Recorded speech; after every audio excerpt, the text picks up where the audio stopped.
hmTV matters.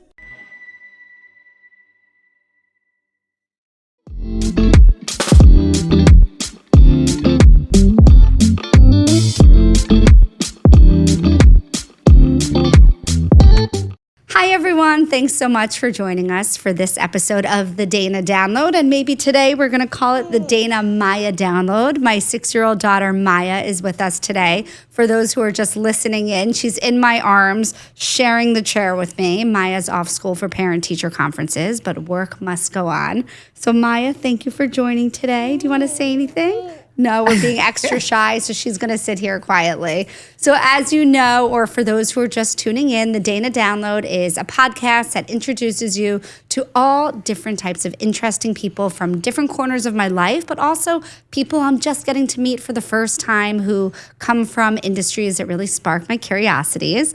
And I'm really excited to introduce you to today's guest, Jen Axe. How are you, Jen? I'm so good. Thank you so much for being here. So Jen is a coach, an author, a thought leader, the founder of The Power of Gesture, which is a groundbreaking bodyset practice that has helped thousands of women since its 2020 inception. Plus, I've been reading about you. You do so much more. We're going to get to it all. So thanks for joining us today. You said you came from Westchester to be here? Yes. It was an easy drive. Have you ever been to this museum in Glen Cove? Never. And it is extraordinary. Thank you so much. Did you get a chance to go through the exhibits A little at all? bit, but I hope to after. I'm so glad you're here. Me too. So I'm so glad to have you here. I know you do so much. Let's first talk about your new book that just came out in September, right? Yep. So tell us about it. How did you get the idea to start writing it? Well, thank you so much. I love being here, and I love that you're here. Thank you. I feel honored to be with both of you. So my book, yes, it came out in September. It's called Your Body is Speaking, and it really speaks for itself. Our body is speaking to us all day long, and I was really inspired to help people remember that there is a language and a voice and an intelligence inside of us that is meant to guide us in our life in every aspect, personal and professional, and we're just not taught enough to listen to it. So that's really the intention behind the book, is to awaken this for people. Interesting. Is it more to listen to it to help you mentally or physically or both? All of it. I mean, it's really, in life, we are just so conditioned out of listening to our intuition. We're looking at social media and we're relying on our parents and our peers.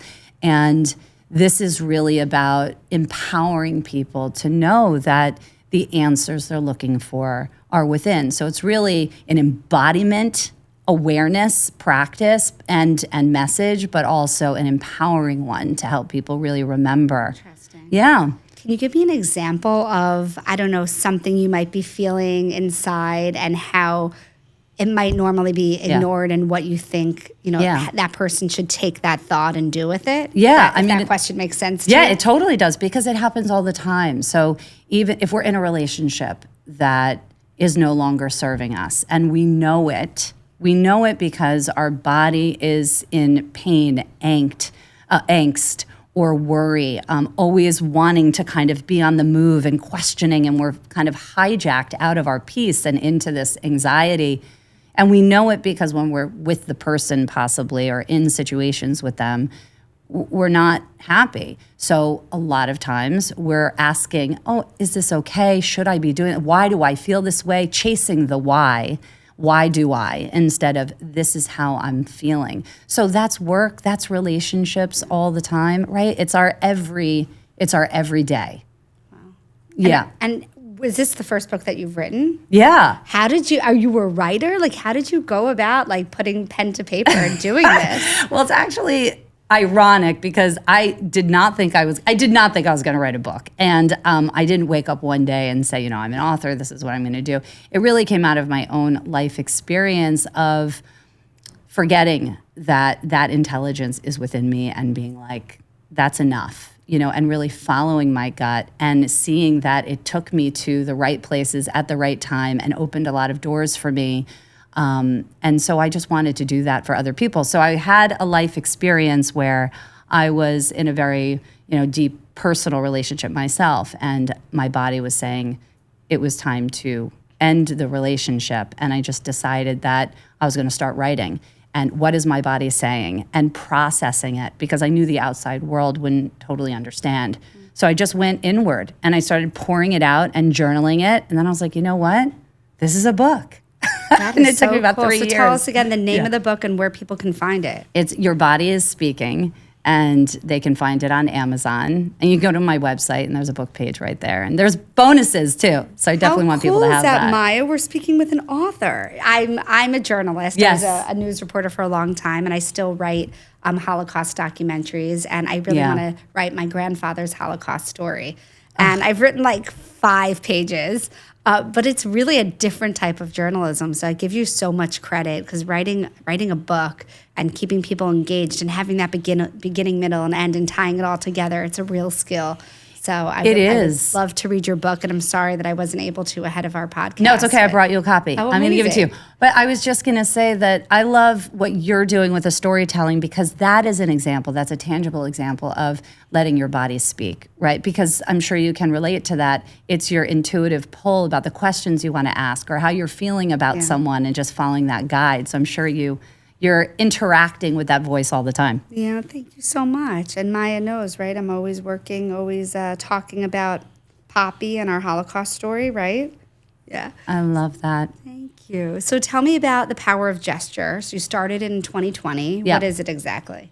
So it's a practice. It's a body set practice. So, we've just talked about this a little bit, about the mind. What is body set? Yeah, exactly. Okay, so, the easiest way to explain it is mindset, right, is a mental attitude. And we're so focused on that, getting into the right mindset to win the game or do the presentation or have that tough conversation.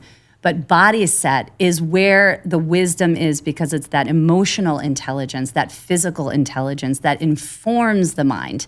The body knows oftentimes before the mind does. So to body set, it's kind of like an athletic position before you run or start, right? The body set position is the hand on the heart and stomach, and close your eyes to really notice and connect to what your body is feeling. And then that, even just acknowledging your body, exactly, right? acknowledging you your don't body. Think that. You're like, you think in your brain, okay, I got this. Let me go up and do this speech. But you don't actually think of how you're breathing. Or the type of posture that you have. I just fixed my posture as I'm talking to you right now. Right. Yeah. Or even, I'm feeling anxious, and instead of, I'm feeling anxious and I wish I didn't, body set to then ask and wonder, what is this all about? Maybe it's excitement and not anxiety. And to really get familiar with those emotions. And that's what the body set practice does. It lets you communicate and understand what it is you're actually feeling. So the power of gesture is the body set practice. So it allows you to tap into that wisdom and bring that wisdom outward. I know this sounds a little crazy, but you make your emotions tangible. So in other words, we use our hands. If you're feeling, I keep saying anxiety, but it could be like worry or fear or joy. I think everybody has anxiety. Right. I think that's a completely valid example. Yeah. Okay. So to create a gesture with your hands that represents and embodies the emotion. So it could be, for those that are not seeing it, right? Your fists are like tight and shaking. This is the angst. And this is, again, giving that angst a voice to be heard. And then you release it with your hands. And there's so much connection between the hands and the brain. This is a scientifically based practice, which I love, because the hands send signals to the brain all day long. So our greatest tool to reset our nervous system and calm the angst is to use our hands. We just haven't really talked much about it. So interesting. So people who come to see you for your practice, is it remote? Is it in person? Both. What do you do exactly? Yeah. I mean, so I'm thinking of, coming and do yoga positions, or what is your practice like? Yeah. And does any other exist like this? No. It's incredible. That's why I want people to know, because it's the greatest tool we have. It's attached to us, and we can use it anywhere, anytime, and it's super accessible, and truly it's easy to master. You just have to be willing to communicate with your emotions. Me through. So what would you knock on your door. You knock on my door. I'm here for your 12 o'clock session. Yes. What are we going to do today? So we're going to body set. That's the first thing we're going to do, is really just get into the body, hand on your heart, stomach, close your eyes, and just connect. Give yourself an opportunity to just be and relax and just get present, right?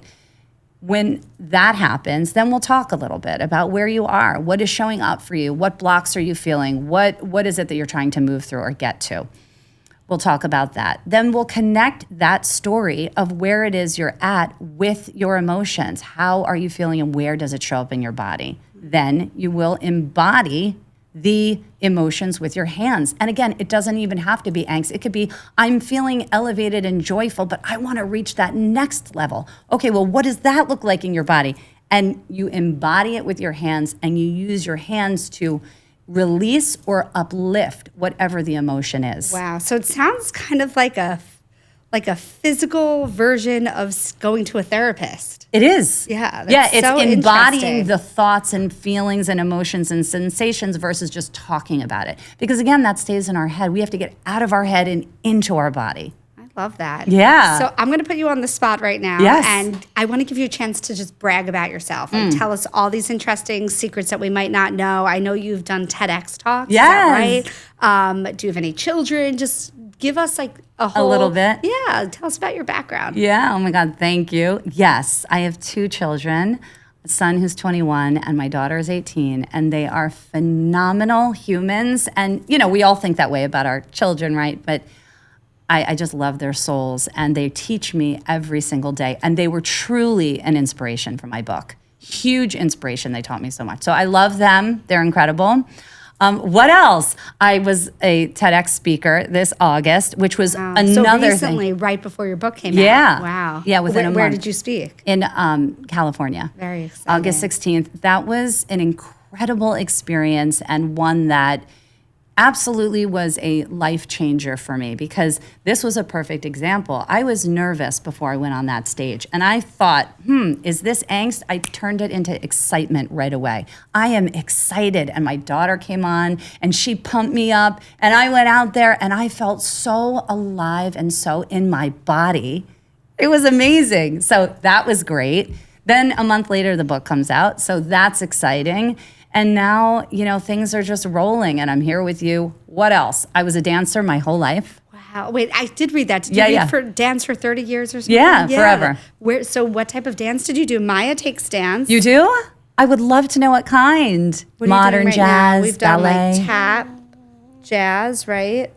Hip hop. Mm-hmm. And next year she says she wants to start ballet. I love it. So what did you do everything? All of it. Wow. I did all of it. And are you still dancing at all? I love to dance. I mean, you know, it's funny because I you should love do like a to Zumba club. practice out of your A Zumba, yeah. I love to go to dance clubs. I really do. I just love like old school hip hop, you know, 70s. And I like to just go by myself and get lost underneath my hat and dance the night away. That is so cool. I was going to say that keep dancing because, you know, dancing really set me up to feel embodied, to feel comfortable with myself and my life experience. And so I think dance had a huge, it has had a huge impact in my life. I was going to say, because you have to be so aware of your movements and have such good physical awareness, body awareness, that must have helped lead you to this practice that you started. Absolutely. Emotional awareness was a big one. You know, it's storytelling. Yeah. It's storytelling through the body. And so I didn't need words. And for someone who struggled a lot in school, I mean, I did fine. I say that, and it's not like I flunked out or anything, but I didn't grasp the way the traditional teaching, everything was mathematical, logical based. It was very SAT scores. That's all that mattered. It met, you know, our intelligence, at least when I was growing up, was measured by how well you did on your SATs. Yeah. And I struggled with that. I needed like this kinesthetic approach, but I didn't even know what that word was growing up. So I really developed a story about myself that I wasn't smart. And it absolutely was debilitating for many, many years. But dance was the thing that saved me because it was this form of communication and intelligence that I didn't know what it was until I did the research in, you know, my late 20s. But dance helped me stay grounded and connected to my confidence and my purpose, So dance is big and can be a very, very like healing and guiding light for so many. I love that. Yeah. I know you're a Jewish woman. Yes. And while our podcast really doesn't have anything to do with religion, obviously it is based at a Holocaust museum. Right. So I love tying in, especially when we have a Jewish guest on. Yeah. How has your Jewish heritage helped you develop as a woman, as a mom, and in your career? Yeah. Well, my parents have been a huge influence on me. My father, who passed before COVID, I had two dads actually. One who I had a decent relationship with him, but this other one who's known me my whole life and married to stepfather? Yeah, and he and my mom both. Judaism is very important to them. There's Holocaust survivors in my family, my great aunts and uncles on my mother's side, and Judaism to me was always it was culturally based, tradition, family gatherings and the table and the conversations, always lighting the candles, always having this emotional energy around our culture and our background and where we came from. And it also was really important to my grandparents, and I was really close to them. So there's this beautiful connection and commitment and responsibility that I do feel, and I'm so glad to know, and I'm proud that my kids feel the same way. I love that. And what was it like for you walking through the Holocaust Museum today? And I hope you toured more after. Yeah, I will.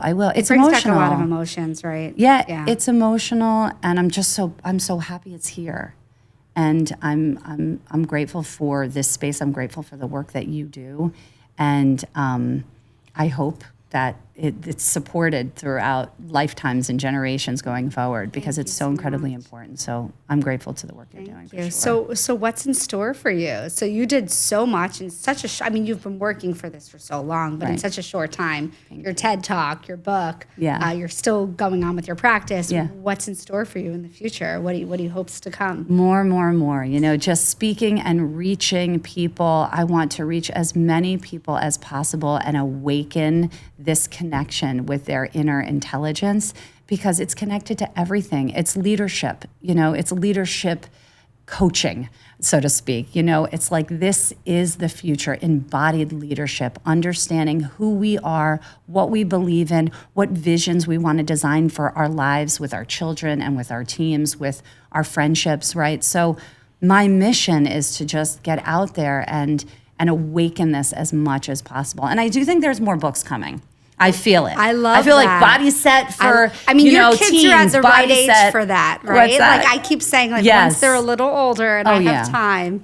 Even today, I've been trying to read a book, and I've been doing it through audio, and I asked Maya. I said, "Would you stay quiet in the car and let me read a book for a little bit, listen to a book?" She said, "Yeah. How do you read a book in the car?" I said, "I'm going to show you." And you were such a good girl. But yeah, did you actually read or listen to the audio? I listened to it, but I have an app where the book is actually on at the same time. So not while you're driving. Not when I'm driving, but sometimes I'll be laying and listening to it. Yeah. I actually was a voracious reader for a long time, and then you have children and work. It changes, it shifts. And it's hard, and I spend so much time in the car, so I've been trying to do more audio. But you seem incredible. She's so a part of you and your energy, and what a great example. Everyone says she's my mini-me. Oh, my gosh. And you know what? You said something before that really resonated. What's that? You talked about how you were so nervous before you went on stage, and you said, wait a second, let me turn this into excitement. Yeah. So I've been doing flying trapeze my whole life. And I started taking Maya with me. Oh, my gosh. And I'll show you when we're done recording. But she had her first catch last week where she hung her legs, took her hands off, flew from one bar to the next, and somebody caught her. Wow. And she said that she was really scared. Yeah. And I said, you know what, though? Things in life that scare you or make your heart pump is what makes life worth living. Yeah. Right? If you don't have any of that excitement, then it's so mundane and so boring. Yeah. Right? So you need to but you know what? Next time we feel scared, I like that. We can change it to say, no, we're not scared. We're really excited for this adventure. Yeah. Do you think we could do that, Maya? Yeah. And you did it. So it's like, and she did it again. She did it twice. I was just going to say, you're going to do it again, and then you're going to do more things, because that's how the confidence builds. We have to take these risks. I love that you did that. That's incredible. I'm actually very impressed. Now you're getting me to want to try and do that. I love it. So I have one question that I like to ask all my guests. Yeah. And it's, is there any moment in your life or multiple moments that changed how you see the world?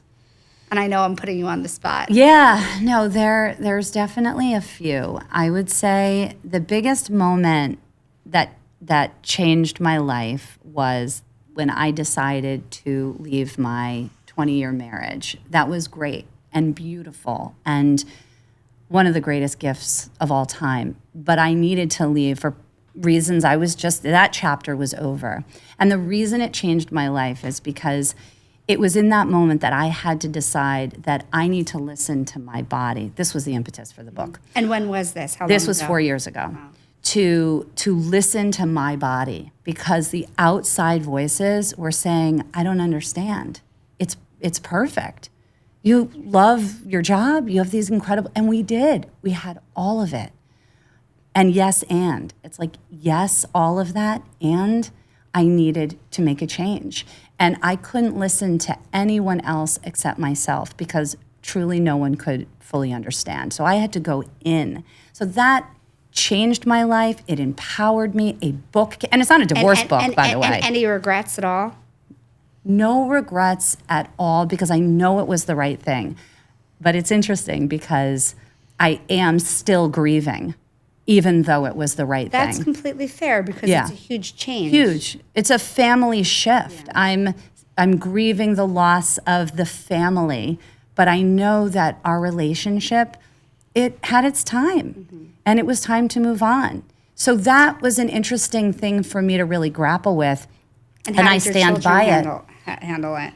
They're incredible. They're very resilient. They're going through it in their own way. Right. I mean, there are moments of ups and downs, absolutely, and I invite all of it. And yes, it kills me because I put that there. But I just said to myself yesterday, as I was still going through it, I still go through my moments, and I thought, this is now their story, right? I did what I needed to do with so much love and so much consideration and so much thought. I truly can say that.